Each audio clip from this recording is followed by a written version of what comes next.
yesterday we made the 10-hour round trip to go and meet our future son. And no, we are not adopting, we are finally getting a kitten. Finally, we've wanted one for so long, but we are not ready at all. So in this video, we're going to show you how we're going to basically make the van cat friendly. Yeah, we've been looking for a kitten for a long time, so we've done a lot of shopping already. We've got everything on the bed behind us, so we're going to put this all in place and hopefully cat-proof the van ready for him. Well, the biggest change we've had to make to the van so far is this whole area here. So this is under the bed, and just the other side of this little wall is all our electrics. Obviously, we don't want the cat getting to the electrics, so we've made a little area, but this area is going to work really nicely because we're going to have his litter tray out where I am, and then a few toys and bits and pieces like that. So let's get cracking on this area and make it a bit more cat friendly. First things first is we've got this material, which is basically scratch and post material. We've got an upright, which is a support for the bed, so we're going to wrap it all the way around, make our own scratch and post, and then he can keep us up at night scratching away whilst we try and sleep. Have fun. It's going to be a long old process, this one. Well, that was the most stressful thing of my life. The whole way up, it was like touch and go whether we'd have enough. I think that looks pretty good, doesn't it? It looks really good. Right, so this is looking a little bit more homely. So we've got obviously the litter tray there. That there is a little litter mat, so it's meant to collect the litter off his little paws when he comes out.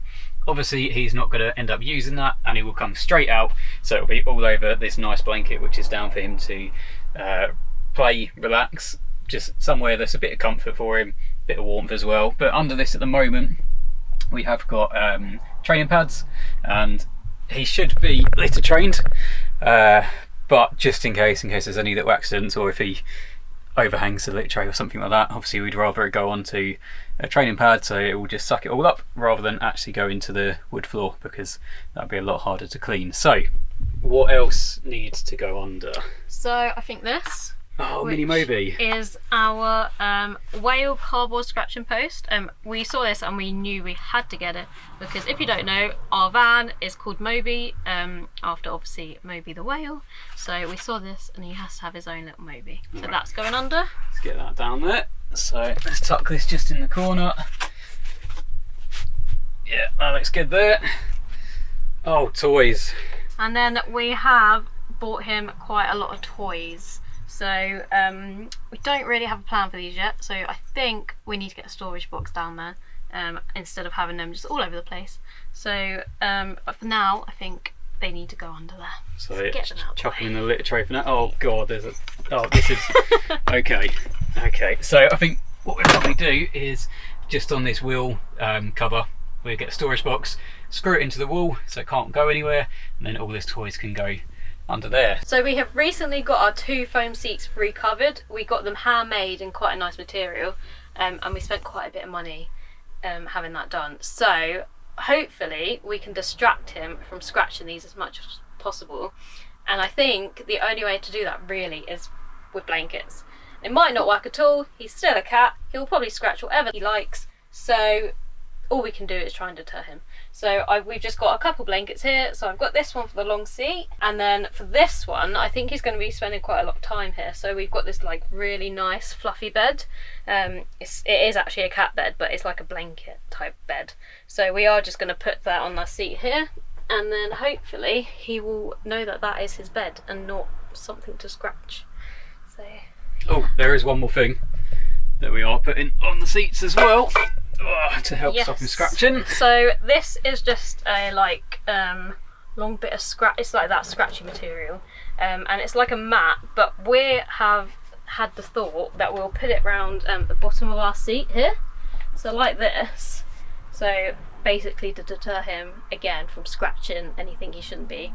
We've just put a lot of scratch things around the van to try and stop him scratching the rest of the van. So yeah, I'm going to leave that to you to drill in though.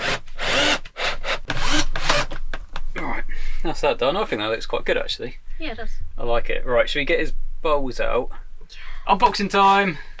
Yes, I'm way too excited about this. It's very sad, but I am. So this is going to be his food bowl, and we've got this one because I've got polystyrene all over me.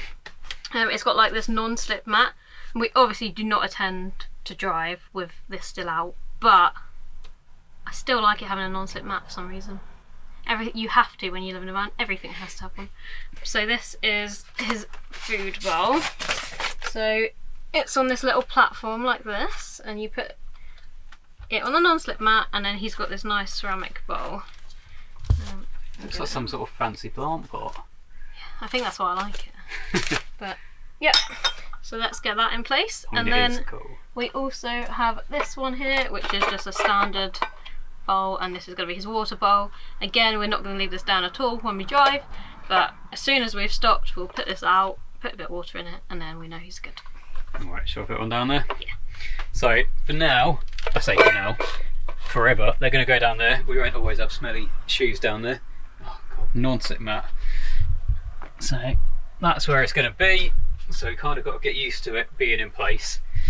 But And remembering to pick it up. I'm remembering to pick it up Every time we drive. I do Which, think. because it's by the door, we should not forget that. Next up, we have got the world's biggest draft excluder. Perfectly demonstrated there by Amy. We have been searching for this for so long because it turns out that pretty much every draft excluder is designed for a door, which is a set size. We didn't want it for that. Basically, under our kitchen cupboards, we have got, as you can see, just along the bottom here, a bit of a gap. Now, he can't really get anywhere from it, I don't think. No, but we don't want him going under there anyway. He could get stuck or just... Yeah, exactly. As he gets bigger, he'll end up getting stuck and then stuck under the cupboards for the rest of his life. So, this should be the exact size. It should be. So we've had quite a dilemma. We've ordered 2 or 3, and they've turned About up. 12. They've said the measurements, and then they've turned up, and they have been too small. They've either been too thin, or just not very good. So we think this is the one, but we're going to test it out. Go on, get down there. Oh, it's looking promising. Where's the other end? I think it's pretty perfect. So it's a little bit snug, but I think that will work. It's better that way, isn't it? Yeah. I think that looks pretty good. Amazing. So- Do the doors still open? Yep, we're all good. Wicked. Well, we have got one more thing to do, haven't we? We have. We're going to do it tomorrow because it could be a little bit time consuming to set up, but it's a very cool last little thing, so we'll catch you in the morning. Right, the final thing we need to do is install a little security camera. Now, we're not planning, instructions, we're not planning on leaving the cat in the van for any long periods of time, but if there is ever an emergency that we've both got to nip out and obviously we can't take the cat with us, then we want to be able to check in and make sure he's okay. And it's a good thing to do because we can just keep an eye and see how he does in the van if we're literally outside it. So we've got this little camera which we can install upside down, probably in the top corner of the van, and then that's going to show everything, or the most amount possible in the van, and into his little den as well. So we'll be able to see what's going on. Like I say, we're hoping that we're never really going to need it, but it's always nice to have that extra little bit of security. So I'm going to get that up and then we'll show you exactly what it shows, how much view it shows, and go from there. Right, so we've got the camera installed and we've basically got it in the corner of the van. That's going to give us the most amount of view in here.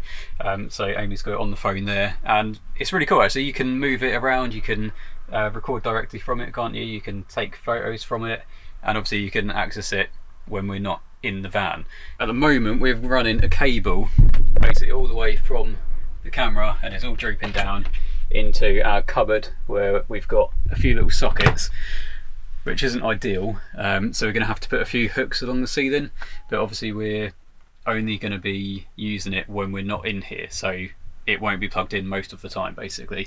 And then I guess as long as it's out of the way of the cat, Yeah. and he can't We reach don't it. want him jumping up to that wire trying to get it, so yeah, we'll secure that along the ceiling.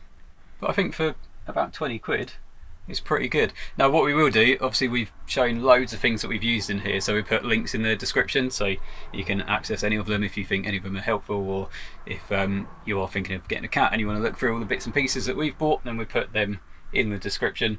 But there is one more thing we've got to do in the cab, isn't there? Yes. So our final thing is this pet carrier. We have this in our passenger seat. I've just put it all together. We've secured it around the headrest as well, so it's all secure in place, which I think you're supposed to have a secured pet carrier when you're driving. So he's going to go in here every time we drive. We can also use it obviously to take to the vets and stuff as well. So yeah, we think that's a really good one. It's quite a big one. I think it might actually be like a small dog one. So yeah, hopefully he will not outgrow this one. But yeah, it seems really good. It actually came with this little foldable water thing, It has a dog on, so it's definitely a dog carrier. But yeah, I didn't really see any use for this at first, but now actually we're going to keep it in the front, and if we're on a long drive we can put some water in there for him. So yeah, that seems really good as well. So yeah, that's our final little thing. I think we're cat proofed. We've probably missed a million things, and if you guys travel in a van with your cats, then please let us know. Just any advice is all going to be super valuable for us, because we're just trying our best. We've never done it before, and we think we've created a nice home for him, but we might have missed a few things. So please do let us know in the comments. But the next video is going to be the most exciting video ever, isn't it? Yeah, so the next video we are going to be collecting him. We're going to be collecting our kitten, and we're going to be bringing him back here to our home, which is the van, and we're going to be introducing him to van life, and we're going to film him and see his journey of how he gets used to it. And yeah, we're just going to be vlogging the whole thing, so we are so excited for that. And it cannot come quick enough. Oh, and we're going to tell you his name, because throughout this video we keep saying the cat, and it's been really hard because we keep tripping up and nearly saying his name. But we'll tell you that when we introduce him to the van, because we've had this name for what, 2.5 years? Yeah. Yeah. So stick around, make sure you subscribe, and we will see you next week.